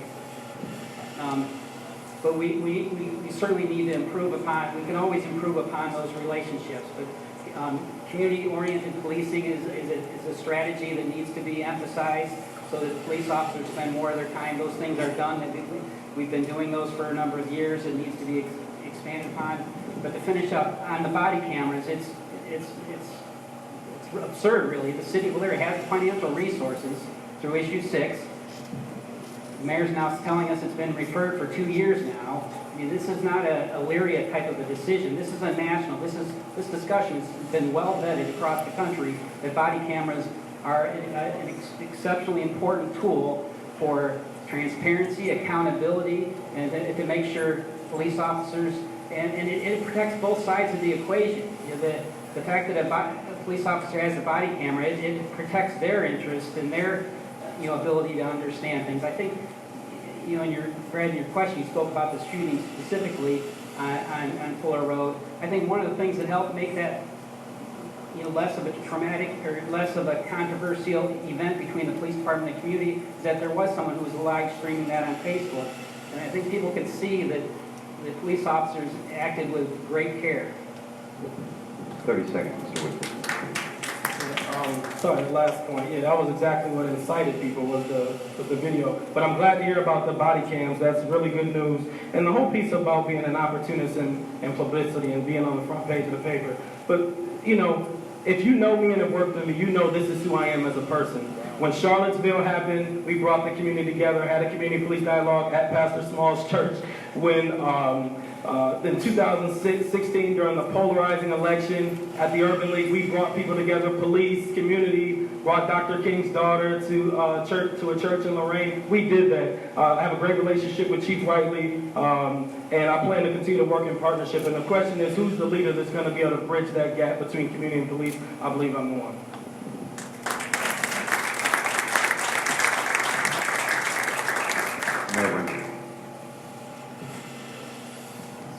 Well, the city of Elyria has been working at this a very long time. The one thing I would like to add to the conversation is we are very much interested in recruiting police officers who reflect the population of our community. We actually worked with a local foundation to initiate a digital campaign for this, and we've gone to, beyond that, we've gone to all of our nonprofits. Our faith-based community, our police department is out there trying to recruit folks to apply for these positions. It's a challenge. And we need people to step forward and decide they want to commit to their community and service.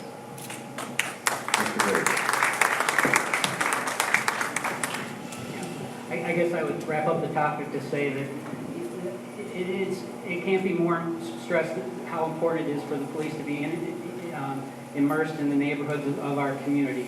And community-oriented policing, neighborhood-oriented policing is a central component of that.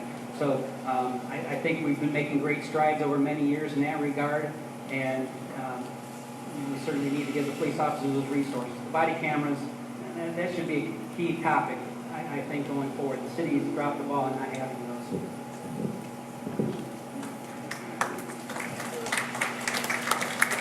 One more regarding the police and fire departments. Staffing, of course, is always a key issue. People want to know, will police show up? Will firefighters respond? If you could comment on the current staffing levels and where you see them going over the next 4 years, and we'll start with Mayor Brinda. So if you've seen the paper, you've seen us actively hiring in both our fire department and our police department. We are trying very hard to get our police force up to 90 folks. But for every 5 people who retire, we're only able to hire 3. So we have 7 more folks that we have places for. And again, I go back to my appeal. We are looking for people who are willing and able to be Elyria police. And we would appreciate your interest and support. And for those of you who belong to community organizations, I hope you'll help us advocate. We're in our churches, we're at community events, we're at nonprofits looking for folks, and we can't find enough minority applicants. In terms of our fire department, we are about where we need to be.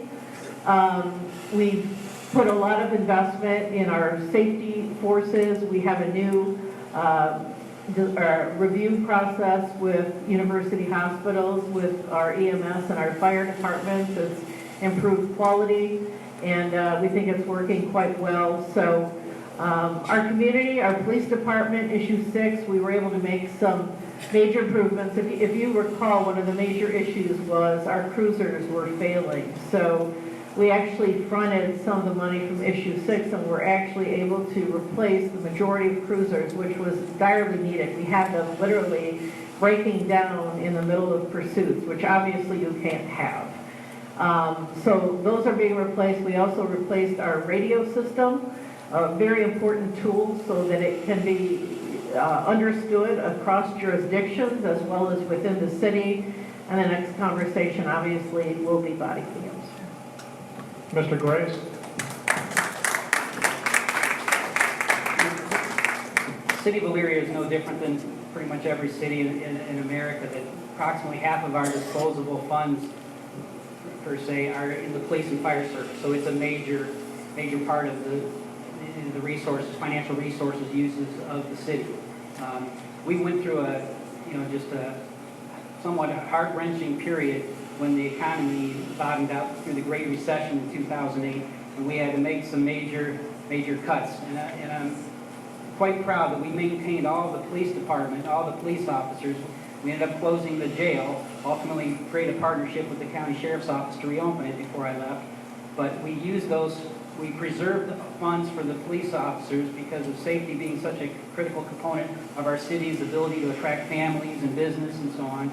But we did lay off within the fire department and made some changes that help preserve police officers. Now, when Mayor Brinda, when she was running against me, she made major claims about how those cuts were inappropriate and gave arbitrators all the ammunition such that 2 years ago, they put in the contract minimum staffing, which is unheard of for it to get put into the contract, but it happened based on the public statements by the mayor over many years that she was making the case that they needed to have more officers. And as I said, the arbitrator put that in the contract, absolutely unheard of. And the consequences of that are probably in the neighborhood of $1 million per year in added expense. We need to find ways to reduce those expenses. Among those that we looked for was working with the county in terms of our partnerships with the county commissioners at the time, and we worked with them for 911 to be dispatched for the fire service. So that saves the city every year in the neighborhood of $500,000 to put extra resources in the fire department. It saves $500,000 a year in and year out, and reduces the response time for the fire department. Mr. Whitfield? So I agree with Mr. Grace around partnerships with the county to help us save costs. But when I looked at comparable cities, Lakewood, Euclid, we're actually, our police force, we have much less police force and less money that we're putting into our police department. So I think that when we're looking at issues like crime and we want our community to be safe, we need to make sure we have the adequate amount of police force out there that are helping out in our community. The other piece was around fire. And I think, again, when I looked at comparable, again, our city has a lower amount of force than our neighboring cities. So, again, this race to me isn't about me versus Brenda, me versus Grace. It's about a different way of doing business, for one. But it's about, we're competing with Lakewood, we're competing with Columbus, we're competing with our neighboring cities. That's what this is about. Who is the right leader to help us compete with the neighboring cities that our young people are going to, our jobs are going to, and I hope to be the leader that does that. And in terms of the last piece around police, again, it's around partnership. It's around if we can work as a community and the community can have ownership in our safety, there's a less need for policing. The policing isn't as dramatic. And that's what I'm about as well. 30-second follow-up, Mayor Brinda. Just to be clear, one of the last things Mayor Grace did when he was in office was eliminate the Narcotics and Neighborhood Impact Unit of our Elyria Police Department. We might as well have hung a sign up in the city that said drug dealers welcome. And it was a major cause of the growing opioid crisis in this community. The first thing we did was reinstitute the Narcotics and Neighborhood Impact Unit of the Elyria Police Department. And my time's up, but it's a very relevant point. Mr. Gray? That was an absolutely absurd statement. The federal government comes up, every so many levels of Congress, they come up with new names to things. There was nothing more than assigning a responsibility to their police department. Our police department did not step back in its narcotics enforcement at all. I assure you of that. We did just things were put at different names to be more eligible to get grant monies. That's what that was entirely about. My commitment to funding the police department to do all of those things could not be more clear.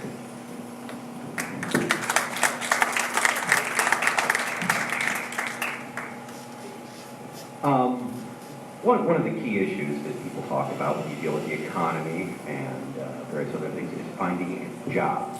What is the city's role in not only bringing jobs to the community, but retraining and helping people find jobs that are already here, or placing them in the correct jobs?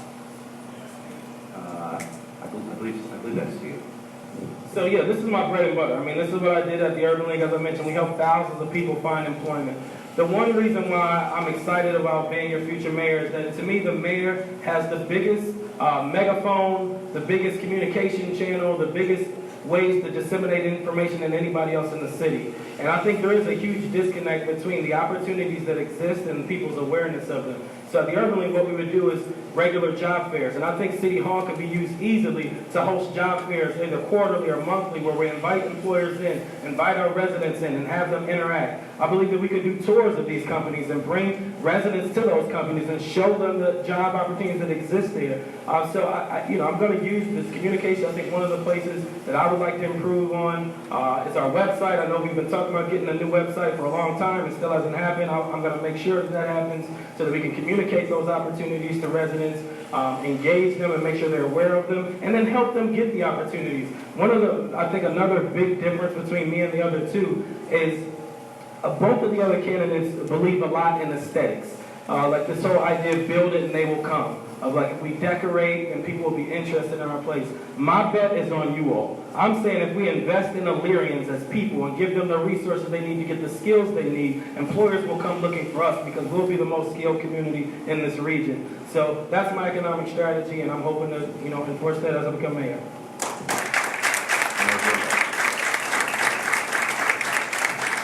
So what we're really talking about is workforce development. And I agree with Mr. Whitfield that one of the most powerful things a mayor can do is to be a convener. That's exactly what we did about 18 months ago when we brought the Bloomberg Foundation into the city of Elyria to convene 11 nonprofit, faith-based, and business organizations to identify what was one of the major vexing issues in our city. And it was creating a climate for job creation. I did invite Mr. Whitfield, as president of the Urban League, to participate in that process. And that's when Elyria Works Now was born. The one thing that our job, I believe, to answer your question, is to help create a climate conducive to job creation and helping people access jobs. Elyria Works Now is designed to help folks access jobs, but it goes further than a temporary job service. We have folks in our community who have barriers. They have barriers because of maybe a past mistake. They have barriers of transportation. They have barriers of child care. They may be underemployed or unemployed, or maybe they just haven't considered a particular field of manufacturing. At the same time, we have manufacturers saying, we can't fulfill contracts because we can't fill people in entry-level jobs. So that's how that program was born. We now have a growing relationship with most of the major industries in the city. And so the city of Elyria has taken a leadership role to mobilize those organizations. We have used some issue 6 money in terms of economic development to support workforce development. And we are reaching out to our partners, so they provide additional services in terms of counseling and mentoring, mentoring circles through our faith-based community, etc., So we're going the extra step for these folks, and we think it's important because we've got a 22% poverty rate, and it's one way we can help address it.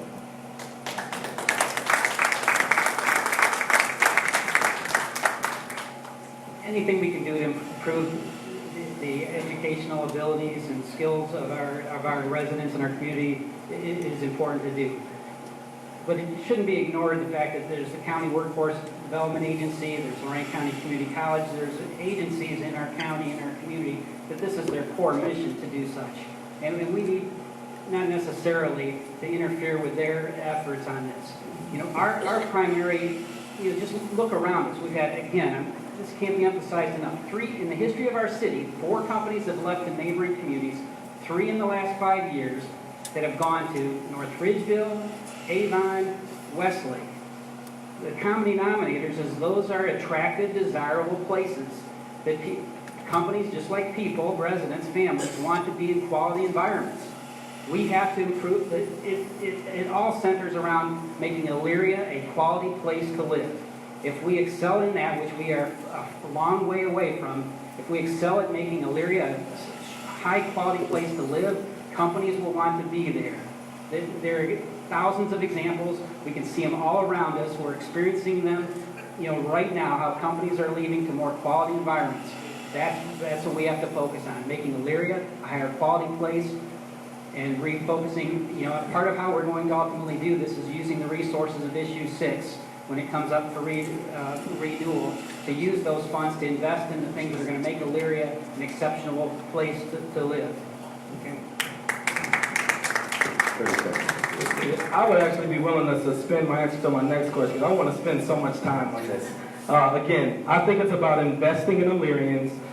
We were able to help thousands of folks with jobs with less than $50,000. The Elyria Works Now program was over almost $250,000. I drooled at that. I said, you know how many people I could help with this? And so I'm hoping to use that infrastructure. To Mayor Grace's point about collaboration, I think one reason why we've been able to help so many people is because we leverage the workforce development system. We leverage the best community college in the country. We maintain those partnerships. And it wasn't just showing up to a meeting and saying you were there. It was real partnership. It was us sitting down and working together, not checking off a box saying I met with such and such, and here's the litany of names that may impress you. I'm talking about real partnership, where their skin is in the game, our skin is in the game, and we're working to make a difference. That's the type of mayor I'll be, and if I have to sacrifice time on my next question, I'm willing to do that.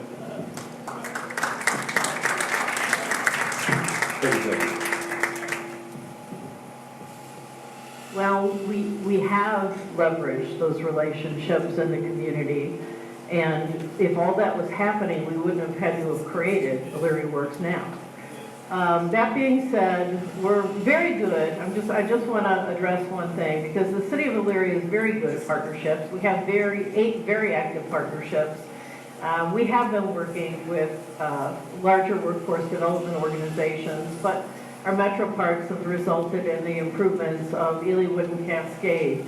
Our partnership with Lorraine County Health District ended in a merger. There are lots of partnerships beyond that. I'll address it when I don't get the stop sign.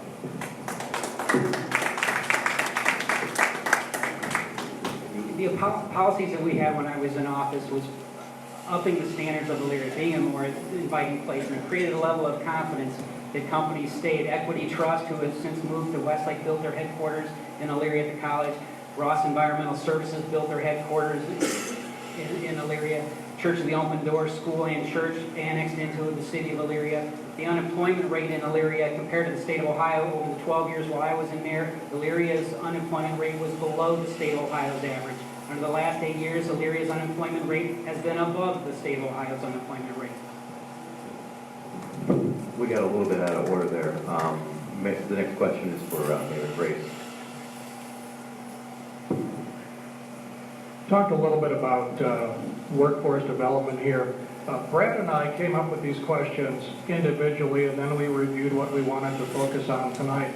We also took some online questions and woven them in tonight. One of them happens to be with the city's role in providing programs. What should it be for at-risk or poor academically performing students? We're not talking about people ready for the workforce today or tomorrow. but younger folks. What should the city's role be? We have, as mayors, a legal responsibility to our office that has very precise parameters per se. The schools is a separately elected organization. They have their responsibilities toward education. But Craig, you probably touched on probably the most important aspect of Elyria's ability to be a more thriving and healthy place to live, and that is having to do with our at-risk youth in our community. Mayor Brinda threw out the number a bit ago, our poverty rate in Elyria. Neighboring communities, the poverty rate is around 5%, 3 to 5%. Elyria's poverty rate is 22%. The poverty rate of Elyria City School students is 71%. Please let that sink in. Our poverty rate in Elyria is 22%. Our children in our schools, the poverty rate is 71%. We have to do all that we can, must bring every resource we can. The mayor's position by nature has the strongest bully pulpit, has the strongest ability to bring in partnerships, to build relationships.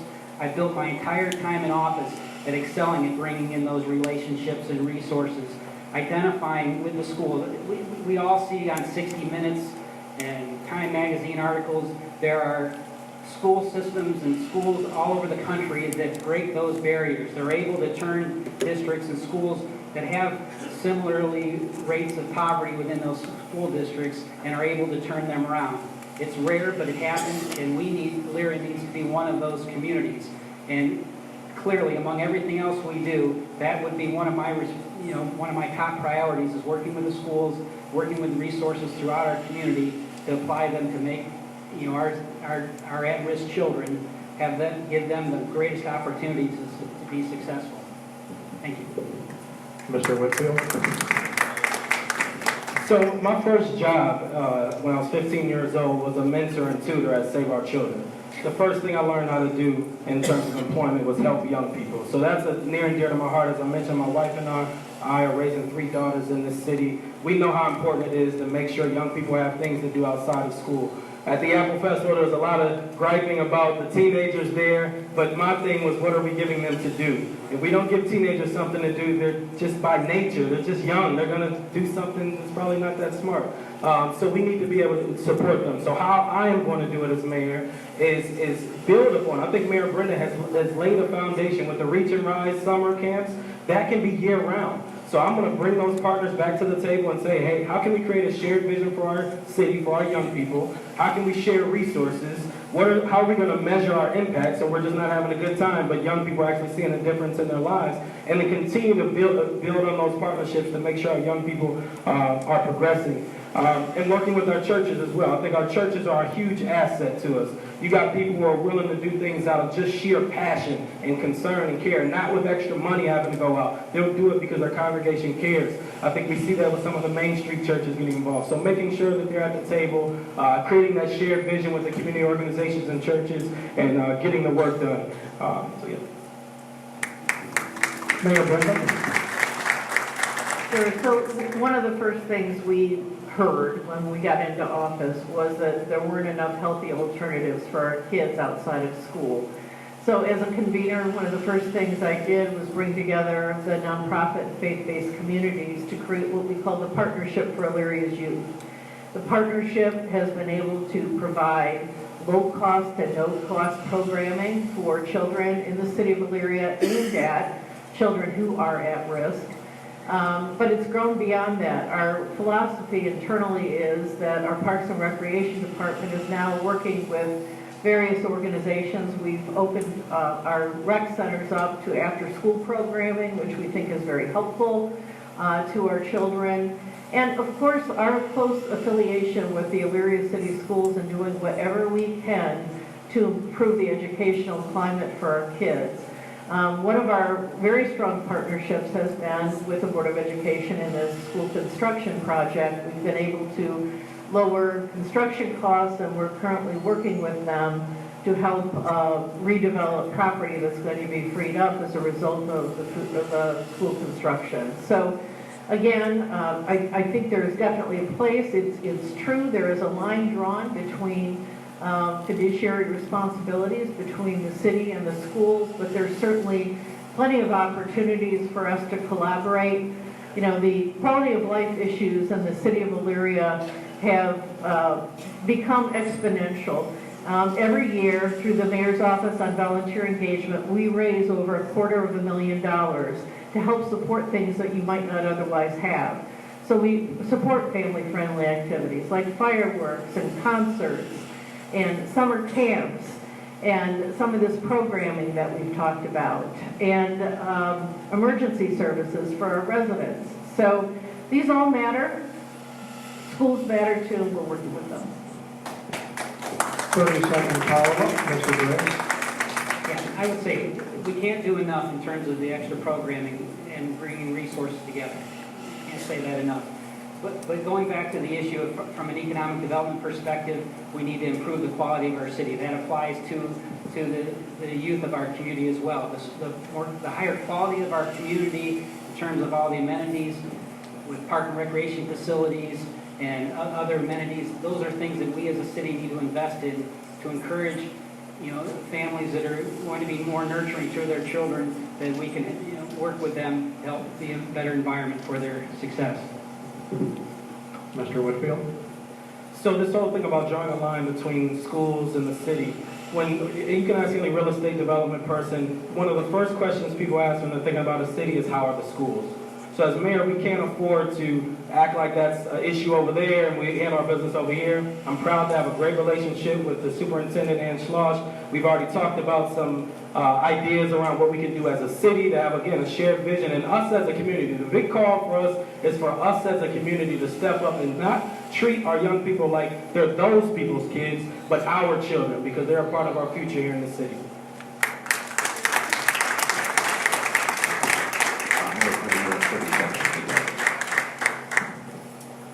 I have nothing else to say.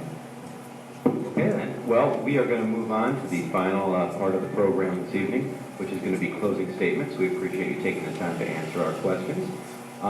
Each candidate is going to get three minutes, as determined in the random drawing. That you're the first random drawing. Mr. Whitfield, you have the floor. So, again, thank you to Elevation for putting us on. Thank you to the VFW for hosting us. Thank you for opening your doors, and thank you for your service to this country. My grandfather was a veteran in World War II and in the Korean War. And it was because of his service in the Army that he moved from Mississippi, Oxford, Mississippi, to buy and build a home on West Avenue here in Elyria that I was raised in. He moved here believing that it would be a great place to raise his daughter, my mother, and I want to prove him right. And I believe that together we will do that. Together we will create a government that treats people like people, that invests in people, that invests in Elyrians and bet on them for our success. Together we will create a real and meaningful partnership with our community organizations and our schools, our churches, and our business community. Together we will create a shared vision for our city that provides hope and optimism for where we're going, where all of you feel included in that vision. Abraham Lincoln said it best. He said, the best way to predict the future is to create it. So I'm asking you all to join me in creating the future for this city, not spectating, but getting involved and helping me to create this city. And not go backwards, and not to settle for status quo, but join me in transforming this city and making Elyria work for everyone. My name is Frank Whitfield, and I'm running for mayor here in the city of Elyria, and I humbly ask for your vote on November 5th. Thank you. God bless.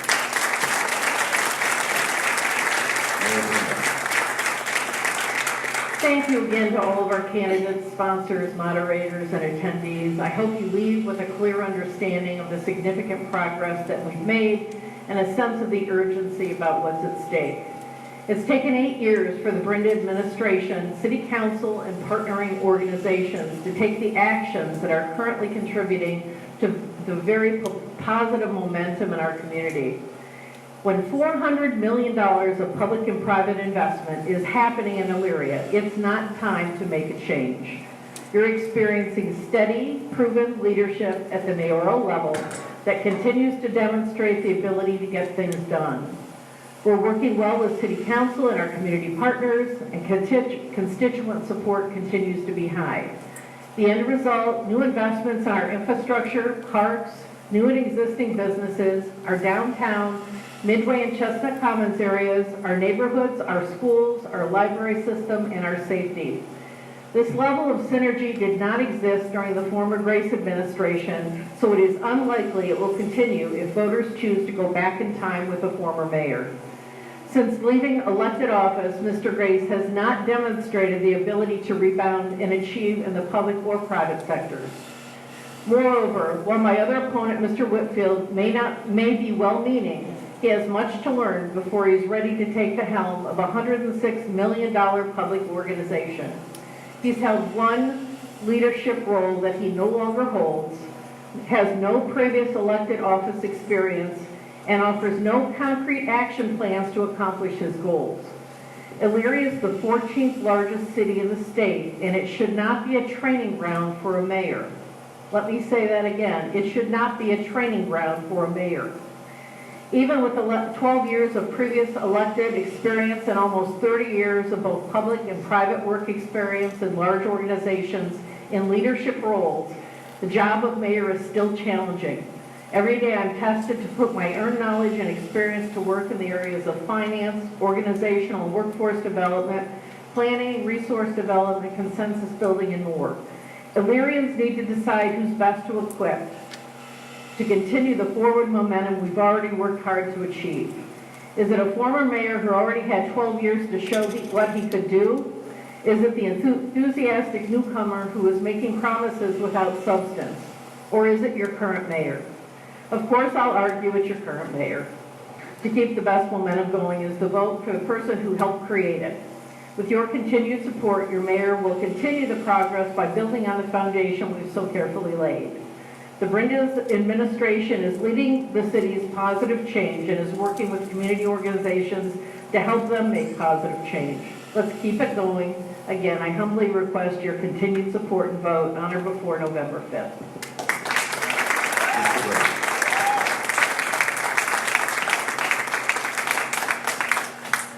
Those words sounded nice, but they don't reflect reality.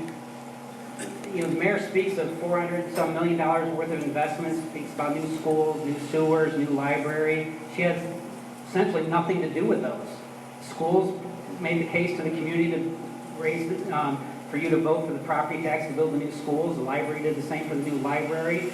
The hundreds of millions of dollars being invested in our sewers were put together while I was in office. Our administration with city council, we put all of that in place before we left. Probably about 12 years ago, we put all of that in place. Had the whole list scheduled out. Put the funds in place to build them. Route 57, the Midway Mall area, that whole project was built while Mayor Brinda was mayor, but it was entirely put together before I left. We got the approval with ODOT to reconfigure the road. We got the funds lined up. I can go on and on. We built a city hall, a municipal court, East Falls Riverwalk, Bullocks Parkway, all of that without raising taxes. There's zero on the ledger for Mayor Brinda this time. She spends her time trying to find creative ways to take credit for the work of others. You know, she took office, Andy, you'll appreciate this. She took office with projects on third base and wants all of you to believe that she's hit a triple to get there. All right? You know, partnerships are the key of getting things done. And there are people in this room, there are probably 100 people that will attest that if it's not Mayor Brinda's idea, it gets nowhere. Main Street Elyria, in different forms, has been in operation for decades. It collapsed under Mayor Brinda. You know, the feud going on with the county, it's inconceivable to think about the feud that's going on publicly with the county commissioners. You know, she's made representations saying to them, as she's done many times over, but people have not stood up against them. The commissioners finally got tired of it with her representations that were not true, stood up for themselves, and we've got a battle with one of our most important employers in our community that is a major asset. You know, partnerships are key. We've got so many things done, and I'll finish with this. It's not just about achievement, and I could, as much as I rattled off there that we accomplished that Mayor Brinda has not come close to, it's about philosophy. I would argue that Mayor Brinda and her efforts, the iconic things that have taken place are the schools, library, etc. that she's had nothing to do with once again.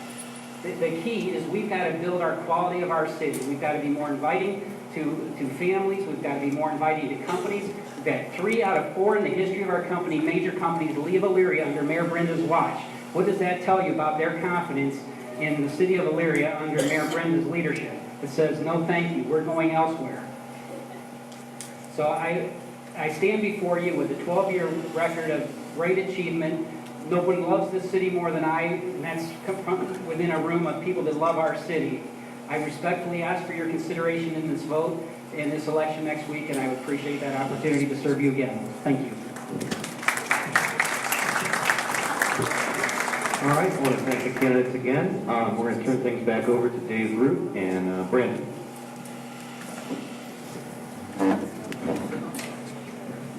All right, we'll make this quick because I know everybody's tired of sitting. I'd like to thank all the candidates for being here tonight, trying to enlighten us with your views and your thoughts. And I'd like to thank these folks up here at the front table, Peggy, Brad, and Greg. Appreciate your hard work tonight, keeping it all going and keeping it well in control. Most of all, I'd like to thank Brandon Rutherford and Elevation. It's an organization I'm asking you to keep your eye on. It's going to start doing things for this city that you have not seen before. Mostly, though, I would like to thank all of you for being here tonight. You've shown all of us, all the candidates, that this is a city that does care, and you're here to find out what you can do November 5th to make it a great city. So thank you.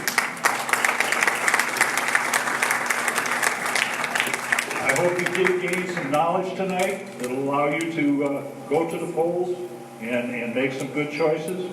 I came away with 2 things in particular that I heard over and over and over again from several candidates. And one was a desire for more transparency, and the other was open door policies that they all say they have. So I'm going to ask you I'm going to challenge you, if you would, take them up on that. Get their contact information, contact them, tell them not what you want them to do, tell them how you want to help them get it done. Thank you very much. Brandon, it's your turn.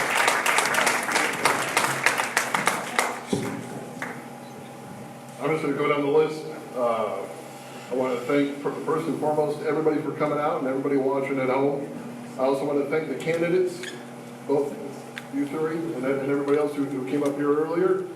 I want to thank, of course, the Chronicle Telegram, WEOL, Craig, Brad, Peggy. I also want to thank Brian Smith, who also helped put this together, but is home with his daughter. So thanks for all coming out. Be sure to vote November 5th. And if you want to know more about Elevation, check out our website, elevation.org. Thanks a lot. Have a good night.